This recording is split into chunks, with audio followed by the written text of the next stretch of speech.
Pregnancy રિપોર્ટમાં 2 dark line દેખાય એટલે ઘરમાં પેંડા વેચાઈ જાય, પણ 1.5 કે 2 મહિના થાય અને અચાનક એક રાત્રે બ્લીડિંગ ચાલુ થઈ જાય અને પછી સોનોગ્રાફીમાં ખબર પડે કે બાળકના ધબકારા તો બંધ થઈ ગયા છે. આ દુઃખ કોઈ પહાડ તૂટવા કરતા ઓછું નથી. પણ આનાથી મોટું દુઃખ શું છે ખબર છે? ગર્ભપાત થયા પછી સમાજના ટોણા. કોઈની નજર લાગી ગઈ હશે, વહુએ વજન વધારે ઉપાડી લીધું હશે, વહુ બહાર ફરતી હશે, કોઈ કહેશે દોરા ધાગા કરાવો. મારો 15 વર્ષનો અનુભવ કહે છે વારંવાર ગર્ભ પડી જવો એ કોઈની હાય, નજર કે પત્નીની બેદરકારી નથી. આ એક મેડિકલ કન્ડિશન છે. આજે હું તમને એ કડવું પણ વૈજ્ઞાનિક સત્ય જણાવવાનું છું, જે તમને કોઈ ભુવા, જાગરિયા કે પાડોશી નહીં. અંધશ્રદ્ધાની દુનિયામાંથી બહાર આવો અને વિજ્ઞાનને સમજો. કોઈ પણ મોટી ફેક્ટરીમાં જાઓ ત્યાં ક્વોલિટી ડિપાર્ટમેન્ટ, ક્વોલિટી કંટ્રોલ કરીને એક ડિપાર્ટમેન્ટ મોટો હોય છે. જે પ્રોડક્ટ ખામીવાળી હોય એને કંપની બજારમાં જવા જ ન દે, એ ફેક્ટરીના લેવલે રિજેક્ટ થઈ જાય છે. સમજી લો, આપણું શરીર અને કુદરત એ દુનિયાનું સૌથી મોટું ક્વોલિટી કંટ્રોલ ડિપાર્ટમેન્ટ છે. જ્યારે 70% કેસમાં શરૂઆતના 3 મહિનામાં જ મિસકેરેજ થાય છે, ત્યારે એનું કારણ હોય છે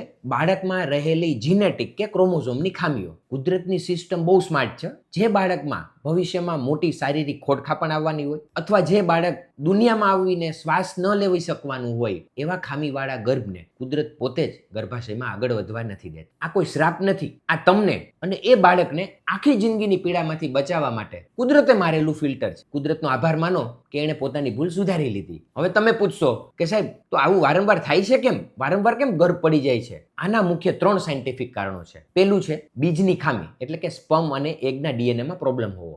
ગર્ભ માત્ર સ્ત્રીથી નથી બનતો. જો પુરુષના સ્પર્મના ડીએનએમાં ફ્રેગમેન્ટેશન હોય ને, કે સ્ત્રીના ઈંડાની ક્વોલિટીની ઉંમરની કારણે બગડી ગઈ હોય, તો પાયો જ નબળો રહે છે, એટલે કે મકાન, એટલે કે ગર્ભ 2 મહિનામાં જ પડી જાય છે. બીજું છે જમીનની ખામી, એટલે કે યુટ્રસની એનાટોમીમાં કોઈ પ્રોબ્લેમ હોવો. ઘણીવાર ગર્ભાશયની વચ્ચે મોટો પડદો હોય અથવા ફાઇબ્રોઇડની ગાંઠ હોય છે. ગર્ભને મોટું થવા માટે જગ્યા જ નથી મળતી, એટલે ગર્ભપાત થઈ જાય છે. ત્રીજું છે લોહીના પરિભ્રમણમાં ઇસ્યુ, એટલે કે એપ્લા અથવા ક્લોટિંગ ઇસ્યુ. સ્ત્રીના શરીરમાં અમુક એન્ટીબોડીઝ એવા હોય છે જે ગર્ભને દુશ્મન માનીને બાળકની નાળમાં જતી લોહીની નસો બ્લોક કરી દે છે, એટલે પોષણ ન મળે એટલે બાળક સુકાઈ જાય. મારે એ પરિવારને હાથ જોડીને કહેવું છે, જે સ્ત્રીએ પોતાના પેટમાં રહેલા જીવને મળતો જોયો છે એ ઓલરેડી તૂટી ગઈ છે. એના પર તારા લીધે આવું થયું એવા આક્ષેપો નાખીને એને વધુ ન તોડો. એને બાધાઓ રખાવી કે વ્રત કરાવવા કે ગૂગલ ઉપરના ગોતેલા ઉકાળા પીવડાવવા, આ બધું બંધ કરો. આનાથી એનું કોર્ટિઝોલ એટલે કે સ્ટ્રેસ હોર્મોન વધશે અને ભવિષ્યમાં પછી ગર્ભ નહીં ટકે. એને પવિત્ર જળની નહીં, પ્રોપર મેડિકલ સાયન્સની જરૂર છે.